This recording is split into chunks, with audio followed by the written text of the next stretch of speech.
Hello students, आप सबने अच्छे से आई होप कि ल्यूइस थ्योरी के बेस पे स्ट्रक्चर्स को ड्रॉ करना सीख लिया होगा और valence shell electron pair repulsion theory कैसे वर्क करती है, किस तरह से हम उसको यूज़ करके मॉलिक्यूल्स के स्ट्रक्चर ड्रॉ कर सकते हैं, चाहे सेंट्रल एटम के पास लोन पेयर हो या ना हो। दोनों ही तरह के स्ट्रक्चर, दोनों ही तरह के मॉलिक्यूल्स के स्ट्रक्चर अब हम ड्रॉ कर सकते हैं ईजिली। लेकिन अब इस वीडियो में आज हम करेंगे वैलेंस बॉन्ड थ्योरी। तो ये जो वैलेंस बॉन्ड थ्योरी है, ये इसकी ज़रूरत क्यों पड़ गई जब हम दो थ्योरीज कर चुके हैं और valence shell electron pair repulsion theory हमें काफ़ी कुछ बता रही है मॉलिक्यूल्स के स्ट्रक्चर के बारे में, उनको ड्रॉ करने के बारे में कि कैसे ड्रॉ कर सकते हैं। तो what is the need of new theory, why we need a new theory. ठीक है, तो इसके लिए आपको पहले समझना होगा ल्यूइस थ्योरी के बारे में आप पहले भी कर चुके हो कि उसमें कुछ कमियां थी, लिमिटेशंस थी उसकी, जो वो एक्सप्लेन नहीं कर पाई। तो अब इन दोनों के बारे हम थोड़ा सा दोबारा से हम करेंगे, देखते हैं हम। तो जैसे ल्यूइस थ्योरी है, इसमें आपने पढ़ा कि fails to explain chemical bonding. ठीक है, आप लोगों ने इसमें पढ़ा कि ये स्ट्रक्चर तो हम इससे ड्रॉ कर पाते हैं, लेकिन अप्रोक्सीमेट स्ट्रक्चर, एक्चुअल स्ट्रक्चर क्या है, बॉन्ड एंगल क्या है, उसमें बॉन्ड लेंथ क्या है, ठीक है, तो उसके बारे में ये कुछ भी नहीं बताती है Lewis theory. And it can't explain the difference in bond dissociation enthalpy. आपने देखा कि अगर आप इन थ्योरीज को यूज़ करते हो तो आप हाइड्रोजन और फ्लोरीन, इनके जैसे जो डायटोमिक मॉलिक्यूल्स हैं, इनकी शेप बता सकते हो, चाहे ल्यूइस थ्योरी हो, चाहे आप valence shell electron pair repulsion theory हो। तो अगर हम यहाँ ल्यूइस थ्योरी की बात करें तो ल्यूइस थ्योरी के अकॉर्डिंग आप जब इसको ड्रॉ करोगे तो आप स्ट्रक्चर ड्रॉ करोगे और ये आप इसमें स्ट्रक्चर हाइड्रोजन का बनाओगे, हाइड्रोजन मॉलिक्यूल का, और ऐसे ही फ्लोरीन का आप स्ट्रक्चर बनाओगे और उसमें भी बीच में एक सेंटर में एक इलेक्ट्रॉन पेयर है। ठीक है, आप देख रहे हो कि दोनों ही मॉलिक्यूल्स डायटोमिक हैं और दोनों में ही सिंगल बॉन्ड बन रहा है। तो इन दोनों की जो बॉन्ड से रिलेटेड जितने भी पैरामीटर्स हैं, आप बॉन्ड पैरामीटर्स कर चुके हो, तो जो भी बॉन्ड पैरामीटर्स हैं, bond parameter like bond length, bond enthalpy, ये इक्वल होने चाहिए। ठीक है, तो लेकिन ये दोनों सेम नहीं है, तो उसका क्या रीज़न है, ये ल्यूइस थ्योरी से हम कभी भी नहीं बता पाएंगे। ठीक है, तो it can't explain the difference in bond dissociation enthalpy and bond lengths in molecules mainly diatomic each having single covalent bond. तो अब आप देखो एग्जांपल जो मैंने आपको दिया है, हाइड्रोजन की जो बॉन्ड एंथैल्पी है वो है 435.8 किलो जूल पर मोल और इसकी बॉन्ड लेंथ है 74 पिकोमीटर, जबकि फ्लोरीन की 155 kilo joule per mole and bond length is 144 picometre. ठीक है, कितना डिफरेंस है इन दोनों की बॉन्ड लेंथ और बॉन्ड एंथैल्पी में। तो why such a difference exist there for the same molecules. ठीक है, तो ये ल्यूइस थ्योरी एक्सप्लेन नहीं कर पाती। नेक्स्ट है फेल्स टू एक्सप्लेन स्ट्रक्चर और शेप ऑफ पॉलीएटॉमिक मॉलिक्यूल्स। अगर हम पॉलीएटॉमिक मॉलिक्यूल्स की बात करें, means molecules having more than 2 atoms bonded to each other by chemical bonding, तो हम उनके स्ट्रक्चर्स या शेप को एक्सप्लेन नहीं कर सकते ल्यूइस थ्योरी के बेस पे। हम सिंपली इमेजिन कर सकते हैं, अपने आप से कुछ इमेजिन करके, अपने आप से कुछ अपना आइडिया लगाकर हम ड्रॉ कर सकते हैं ल्यूइस डॉट स्ट्रक्चर, लेकिन हम एग्जैक्टली नहीं बता सकते कि इसका ये स्ट्रक्चर होगा इस मॉलिक्यूल का या दूसरे मॉलिक्यूल का क्या स्ट्रक्चर होगा। ठीक है, तो ये तो था ल्यूइस थ्योरी की जो लिमिटेशंस थी, जो कि मॉलिक्यूलर स्ट्रक्चर्स को अच्छे से एक्सप्लेन नहीं कर पाती हैं। जो जो भी पॉइंट्स हैं इसके वो हमने किए। अब हम valence shell electron pair repulsion theory का देखते हैं। इसका ये काफ़ी हद तक काफ़ी कुछ एक्सप्लेन करती है। मॉलिक्यूल्स जो हैं उनकी सिंपल ज्योमेट्री को हमें बताती है कि मॉलिक्यूल्स की सिंपल ज्योमेट्री क्या होगी, with central atom having no lone pair and central atom having 1 और more lone pair of electrons. दोनों ही तरह के मॉलिक्यूल्स के हमने स्ट्रक्चर्स किए on the basis of valence shell electron pair repulsion theory, लेकिन थ्योरेटिकली ये उनकी ज्योमेट्री को एक्सप्लेन नहीं कर पाती है। ठीक है, अगर थ्योरेटिकली देखा जाए तो इसके पास कोई रीज़न नहीं है उनको एक्सप्लेन करने का कि ऐसा क्यों है। ठीक है, कोई लॉजिक नहीं है इसके पास। तो इसीलिए वैलेंस बॉन्ड थ्योरी जो है वो हमारा नेक्स्ट हमें थ्योरी दी गई। ठीक है, और ये थ्योरी जो है वो दी थी हिटलर एंड लंदन ने, एंड बाद में इसमें चेंजेस किए गए, इसको डेवलप किया गया, इसको इम्प्रूव किया गया बाय पोलिंग एंड अदर्स। ठीक है, तो हिटलर एंड लंदन ये इन्होंने ये वैलेंस बॉन्ड थ्योरी दी थी and developments were made by polling and others. तो इसका बेसिस क्या है, वैलेंस बॉन्ड थ्योरी जो है उसका क्या बेसिस है। जैसे आपने VSEPR थ्योरी की, valence shell electron pair repulsion theory की, उसका बेसिस क्या था, उसका आधार क्या था। उसका आधार था कि जो वैलेंस शेल में इलेक्ट्रॉन पेयर्स होते हैं, चाहे वो बॉन्ड पेयर्स हैं चाहे वो लोन पेयर्स हैं, वो एक दूसरे को रिपेल करते हैं। Being negatively charged they repel each other. और उसके बेस पे हमने उस थ्योरी को पढ़ा और स्ट्रक्चर्स ड्रॉ किए मॉलिक्यूल के। तो ऐसे ही जो हम वैलेंस बॉन्ड थ्योरी करने जा रहे हैं, इसका बेसिस क्या है, ठीक है। इसका जो आधार है, कई चीज़ें हैं जो कि मेन इसका जो वैलेंस बॉन्ड थ्योरी है इसके लिए ज़रूरी है, उनको समझना ज़रूरी है। एक तो हमें नॉलेज ऑफ एटॉमिक ऑर्बिटल्स की नॉलेज होनी चाहिए, ठीक है। ऑर्बिटल्स के बारे में आप पढ़ चुके हो जब आपने क्वांटम नंबर्स किए थे। You know very well what are orbitals. And electronic configuration भी आप कर चुके हो, what is electronic configuration, how to write electronic configuration of any atom if there atomic number is given to you. And next, overlapping of atomic orbitals. Overlap करते हैं जब atomic orbitals, यहाँ पर क्या मतलब है, यहाँ पर अगर हमें आपको ध्यान हो कि जब बॉन्ड बनता है, कोवलेंट बॉन्ड बनता है, तो इलेक्ट्रॉन की शेयरिंग होती है। और ये क्या हो रहा है, क्योंकि इलेक्ट्रॉन तो ऑर्बिटल्स में ही होते हैं और यहाँ पर इलेक्ट्रॉन्स जो हैं वो एक दूसरे के ऊपर ओवरलैप कर रहे हैं। ओवरलैप मतलब एक दूसरे को थोड़ा सा पेनिट्रेट कर रहे हैं एक दूसरे के ऑर्बिटल के अंदर, ठीक है।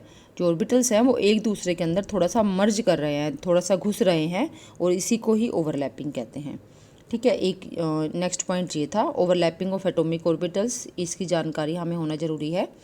फिर इसके बाद है hybridization of atomic orbitals. Hybridization जो है वो आप करोगे, बहुत ही इंपॉर्टेंट टॉपिक है एंड बहुत ही इंटरेस्टिंग टॉपिक भी है, इसके बाद हम वही करेंगे। And principles of variation and superposition, ठीक है। ये कई सारी चीज़ें हैं, तो इनमें से जितना ज़रूरी है 11th के लेवल पर हमारे लिए उतना हम करेंगे, और जो ज़रूरी नहीं है वो हम नहीं करेंगे। तो इस थ्योरी को डिटेल में करने से पहले हम हाइड्रोजन मॉलिक्यूल की फॉर्मेशन को समझते हैं कि हाइड्रोजन मॉलिक्यूल क्यों बनता है। एटम्स जो हैं, हाइड्रोजन एटम्स, वो सिंगल क्यों नहीं रहते हैं, और हाइड्रोजन मॉलिक्यूल बनता है तो वो स्टेबल कैसे है, क्यों स्टेबल रहता है, और वो बनता क्यों है। जब भी वो बनता है तो ऐसे क्या चेंजेस होते हैं कि जिससे कि हाइड्रोजन मॉलिक्यूल की फॉर्मेशन होती है। तो इसको समझने के लिए हम पहले आपको हाइड्रोजन एटम की कॉन्फ़िगरेशन पता होना चाहिए, electronic configuration. And atomic number of hydrogen is 1, so its atomic configuration is 1s1, ठीक है। तो हम ये जो दो एटम्स हैं, हाइड्रोजन एटम्स, इनको हम नाम दे देते हैं A एंड B, ठीक है। हमने ये नाम दे दिया atom A and atom B, दोनों हाइड्रोजन एटम्स हैं। तो ये मैंने एक हाइड्रोजन एटम जो A है उसके लिए उसका इलेक्ट्रॉनिक स्ट्रक्चर जो है, जो इसकी ये एटॉमिक स्ट्रक्चर है वो ड्रॉ किया, और हाइड्रोजन एटम B के लिए मैंने उसका एटॉमिक स्ट्रक्चर ड्रॉ किया। आप देख रहे हो कि इसमें सेंटर में मैंने क्या बनाया है, ये है न्यूक्लियस, इसमें भी nucleus, and nucleus of each hydrogen atom carry 1 proton and proton is having positive charge. और सिंगल इलेक्ट्रॉन जो है वो इसके चारों तरफ शेल में, पहले तो हम शेल कहेंगे, उसमें इसके चारों तरफ घूम रहा है, ठीक है। और या अगर हम ऑर्बिटल की भी बात करें तो जो s ऑर्बिटल है, s ऑर्बिटल एक ही ऑर्बिटल है इसके पास 1s, उसमें सिंगल इलेक्ट्रॉन जो है वो इसमें रोटेट कर रहा है, ठीक है, इसके चारों तरफ वो रिवॉल्व कर रहा है। तो अब जो इनके न्यूक्लियस हैं और इलेक्ट्रॉन हैं, हम इनको नाम देते हैं एटम के अकॉर्डिंग। ये एटम A है, इसलिए मैंने इसके न्यूक्लियस को लिख दिया Na और इसके इलेक्ट्रॉन को Ea, ताकि हम अच्छे से इसको समझ पाएँ, क्लैरिफाई हो जाए हमें, इसलिए हमने इसको A और B नाम दिया है। अदरवाइज़ दोनों हाइड्रोजन एटम्स बिल्कुल सेम है, एग्जैक्टली सेम है। ऐसे ही जो हाइड्रोजन एटम B है उसके लिए न्यूक्लियस को मैंने कहा Nb एंड इलेक्ट्रॉन को कहा Eb, ठीक है। मैंने यहाँ पर चार्ज नहीं लगाया इलेक्ट्रॉन पर, आप चाहो तो लगा सकते हो। When two hydrogen atoms labeled as A and B, ये दो हाइड्रोजन एटम्स हैं जिनको कि हमने A और B नाम दिया है, they approach each other, वो जब एक दूसरे के नज़दीक आते हैं तो उनमें कई तरह के forces, attractive as well as repulsive forces जो हैं वो एक्शन में आ जाते हैं। मतलब अट्रैक्शंस होती हैं कुछ नई, और कुछ नई रिपल्जन्स होती हैं जब वो एक दूसरे की तरफ अप्रोच करते हैं, एक दूसरे की तरफ मूव करते हैं। ठीक है, अब आप देख रहे हो कि इस हाइड्रोजन एटम में, हाइड्रोजन एटम ए में भी पॉजिटिव चार्ज है और नेगेटिव चार्ज भी है, और बी में भी पॉजिटिव चार्ज है एंड नेगेटिव चार्ज भी है। तो जब ये एक दूसरे को अप्रोच कर रहे हैं तो कुछ तो फोर्सेस इनके अंदर ही होंगी। जैसे क्या फोर्स है, ये तो आपको पता ही है ना कि किसी भी एटम का न्यूक्लियस उसके इलेक्ट्रॉन्स को अपनी तरफ खींचता है, अपनी तरफ अट्रैक्ट करता है, ठीक है, पुल करता है, क्योंकि दोनों अपोजिटली चार्ज है। तो एक जो फोर्स है वो है अट्रैक्शन की फोर्स। सिंगल एटम, कोई भी एटम है, हाइड्रोजन ए चाहे हाइड्रोजन बी, उन दोनों में ही जो उनका न्यूक्लियस है वो उसके इलेक्ट्रॉन को पुल करेगा बिकॉज ऑफ अपोजिट चार्जेस। ठीक है, एक तो दोनों के अंदर ये अट्रैक्शंस हो गई।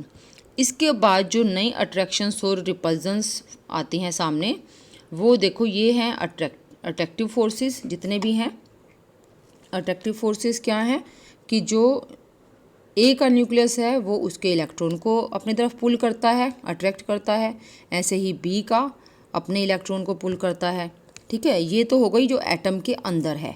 अब और अट्रैक्शंस क्या हैं कि जो न्यूक्लियस ऑफ ए है, ये दो एटम्स हैं, ठीक है, इसका न्यूक्लियस इसके इलेक्ट्रॉन को अट्रैक्ट करेगा और इसका न्यूक्लियस इसके इलेक्ट्रॉन को अट्रैक्ट करेगा। ठीक है, ये भी अट्रैक्शंस होंगी। और इसके बाद ये तो थी अट्रैक्शंस। ठीक है, टोटल 4 अट्रैक्शंस हैं यहाँ पर। अब हम देखते हैं रिपल्जन्स कौन सी हैं। रिपल्जन्स तो सेम चार्जेस में होती हैं। ठीक है, रिपल्जन्स तो सेम चार्जेस में होते हैं ना, तो सेम चार्जेस यहाँ पर क्या हैं? सेम चार्जेस हैं कि ए का न्यूक्लियस बी के न्यूक्लियस को रिपेल करेगा और इसका इलेक्ट्रॉन इसके इलेक्ट्रॉन को रिपेल करेगा। ठीक है, ये 2 रिपल्जन्स होंगी, new repulsions. Nucleus of A repel nucleus of B and electron of A repel electron of B. ऐसा तब होता है जब 2 हाइड्रोजन एटम्स एक दूसरे के क्लोज आते हैं, एक दूसरे की तरफ मूव करते हैं। जो रिपल्सिव फोर्सेस हैं, आप जानते हो कि अगर 2 लोगों के बीच में रिपल्जन्स हैं, उनके बीच में लड़ाई हो चुकी है, मिसअंडरस्टैंडिंग है, तो वो एक दूसरे के नज़दीक कभी नहीं आएंगे, वो एक दूसरे से दूर जाएंगे कि हमें सामना ना करना पड़े, हमें बात ना करनी पड़े, है ना। तो यहाँ पर भी वही होगा कि दोनों जो रिपल्सिव फोर्सेस है ना, वो दोनों एटम्स को दूर करने की कोशिश करती है, इसको और इसको, दोनों को they try to move them apart. ठीक है, दे पुल देम अपार्ट, वो उनको दूर खींचती हैं। लेकिन जो अट्रैक्टिव फोर्सेस हैं, अट्रैक्टिव फोर्सेस इनको अपनी तरफ, एक दूसरे की तरफ खींचती हैं, ये दोनों को इस तरफ खींचेंगी ये। ठीक है, तो लेकिन नेट रिजल्ट क्या होता है? ये एक्सपेरिमेंटली ये पाया गया कि जो अट्रैक्टिव फोर्सेस हैं वो रिपल्सिव फोर्सेस से ज़्यादा हैं। ठीक है, अगर 2 दोस्त हैं, ठीक है, उनमें किसी रीज़न से झगड़ा हो गया, लड़ाई हो गई, ठीक है, तो क्या होगा, वो एक दूसरे से मिलना नहीं चाहते। वो जो झगड़ा है वो उन दोनों को एक दूसरे से रिपेल कर रहा है, वो दूर जा रहे हैं, बात नहीं करना चाहते। लेकिन अगर उनके और बहुत सारे फ्रेंड्स हैं, वो उनको लगातार कोशिश कर रहे हैं कि वो एक दूसरे को अट्रैक्ट करें, वो एक दूसरे के पास आएँ। और अगर उनकी कोशिश ज़्यादा है उनके फ्रेंड्स की, तो क्या होगा, जो रिपल्जन्स को वो ओवरकम कर लेगा। ठीक है, रिपल्जन्स का जो स्ट्रेंथ थी वो कम रह जाएगी और अट्रैक्शन जो है वो उसको ओवरकम कर लेगी, अट्रैक्शन जो है उससे ज़्यादा हो जाएगी और जीत जाएगी, और जिससे क्या होगा, वो दोनों क्लोज आ जाएंगे, वापस फ्रेंड्स बन जाएंगे, है ना। तो यहाँ भी वही हो रहा है कि जो अट्रैक्शंस हैं वो ज़्यादा हैं। एक्सपेरिमेंटली ये पाया गया है कि attractions are more than repulsions in case of hydrogen atoms moving to each other. ठीक है, और जिससे क्या होगा, जब ये नज़दीक आएंगे, अट्रैक्शंस ज़्यादा होने के कारण एनर्जी रिलीज़ होनी स्टार्ट हो जाएगी और सिस्टम की एनर्जी कम होती चली जाएगी। सिस्टम यहाँ पर क्या है, यहाँ पर सिस्टम है 2 हाइड्रोजन एटम्स का, hydrogen atom A and hydrogen atom B. System का मतलब यहाँ सिस्टम में सिर्फ 2 ही चीज़ें हैं, एक hydrogen atom A and hydrogen atom B. जब भी अट्रैक्शन होती है तो एनर्जी रिलीज़ होती है, और जब रिपल्जन होती है तो एनर्जी इंक्रीज़ होती है सिस्टम की। लेकिन यहाँ पर जो टोटल नेट फोर्सेस हैं, नेट फोर्सेस जो हैं वो है अट्रैक्टिव फोर्सेस। रिपल्सिव कम थे, ठीक है, अगर अट्रैक्टिव को हम प्लस से दिखा रहे हैं और रिपल्सिव को हम माइनस से दिखा रहे हैं और ये बड़ा है, तो आप दोनों को ऐड करते हो तो रिजल्ट आपका प्लस में आता है ना, अट्रैक्टिव फोर्सेस आ रहे हैं ज़्यादा, इसलिए सिस्टम की एनर्जी डिक्रीज़ होनी स्टार्ट हो जाएगी। और एक टाइम ऐसा आएगा जब ये जो एनर्जी है ना ये मिनिमम लेवल पर पहुंच जाती है, ठीक है, बिल्कुल कम पहुंच जाती है और उससे कम ये हो नहीं सकती। और जब वो मिनिमम एनर्जी वाली स्टेज पहुंचती है तो हाइड्रोजन, एक हाइड्रोजन एटम दूसरे हाइड्रोजन एटम के साथ बॉन्ड बना लेता है, ठीक है। Overall result is coming closer of two hydrogen atoms, that is A and B. This leads to decrease in potential energy of system and at a certain stage the system acquires minimum energy, ठीक है। And this is the stage when two hydrogen atoms combine to form hydrogen molecule by a covalent bond. और उस bond की bond length क्या है, 74 picometre. इसका क्या मतलब है बॉन्ड लेंथ का, आपको समझ आया? बॉन्ड लेंथ का मतलब है कि इन जो दो एटम्स क्लोज आ रहे थे ना, ये इतना क्लोज आ गए कि इनके सेंटर्स के बीच की डिस्टेंस 74 पिकोमीटर जब पहुंच गई तो इनके बीच में बॉन्ड बन गया और मिनिमम एनर्जी उस टाइम पर इनकी थी, ठीक है। और वो जो एनर्जी रिलीज़ हुई, टोटल एनर्जी, जब दो एटम से मिलकर हाइड्रोजन मॉलिक्यूल बनाया, जितनी टोटल एनर्जी रिलीज हुई that is known as bond enthalpy, ठीक है। Energy released during the formation of single covalent bond between two hydrogen atoms is known as bond enthalpy and for hydrogen molecule it is equal to 435.8 kilojoule पर मोल। Bond enthalpy की definition सभी के लिए same है। यहाँ पर क्योंकि मैं हाइड्रोजन एटम की बात कर रही हूँ, हाइड्रोजन मॉलिक्यूल की बात कर रही हूँ, इसलिए मैंने यहाँ हाइड्रोजन के बारे में ही लिखा है, ठीक है। और बॉन्ड एंथैल्पी के बारे में आप पहले भी कर चुके हो। अब ये इसको एक ग्राफिकली ये पूरा सिस्टम जो है वो समझाया गया है, जैसा कि आपकी एनसीईआरटी की बुक में है। ये मैं आपको थोड़ा सा एक्सप्लेन कर देती हूँ। ये हमने एक ग्राफ ड्रॉ किया जिसमें कि एक्स एक्सिस पर हमने इंटर न्यूक्लियर डिस्टेंस लिया, मतलब कि दो एटम्स के, दो हाइड्रोजन एटम के न्यूक्लियस के बीच की डिस्टेंस, ठीक है, उनके सेंटर के बीच की डिस्टेंस। वाई एक्सिस पर हमने एनर्जी ली है एंड यूनिट्स आर किलोजूल पर मोल। अब क्या है कि जो एटम्स है ना वो यहाँ पर हैं, ये दूर हैं एक दूसरे से, इनके बीच की इंटरमोलिकुलर डिस्टेंस हमें नहीं पता, हमने यहाँ पर नहीं दिखाई हुई कि कितनी है, कितनी भी हो सकती है। अब क्या है कि ये एटम्स क्लोज आना शुरू होते हैं। आप देखो ये क्लोज आ रहे हैं, क्लोज आते आते इस स्टेज पर पहुँच गए तो इनकी जो इंटरन्यूक्लियर डिस्टेंस है इतनी पहुँच गई, पहले इससे ज़्यादा थी, जब ये क्लोज आ गए तो इतनी हो गई। तो इनकी जो है ना, आप एनर्जी भी देखो साथ साथ, अभी एनर्जी डिक्रीज़ होने स्टार्ट हुई है और फिर एकदम से डिक्रीज़ होती है और डिक्रीज़ होते होते एक मिनिमम लेवल तक पहुंच जाती है, ठीक है। और इस टाइम पर जो दोनों के बीच में डिस्टेंस है वो है 74 पिकोमीटर। और जो टोटल एनर्जी रिलीज़ हुई है, ये देखो आप एनर्जी को, ये दिखाया हुआ है 0, यानी कि एनर्जी यहाँ पर 0 है, ठीक है, आप समझ रहे हो। ये एनर्जी जो है यहाँ पर 0 है, नीचे का मतलब है माइनस में है एनर्जी, और माइनस में कितनी है 438.5 किलोजूल पर मोल।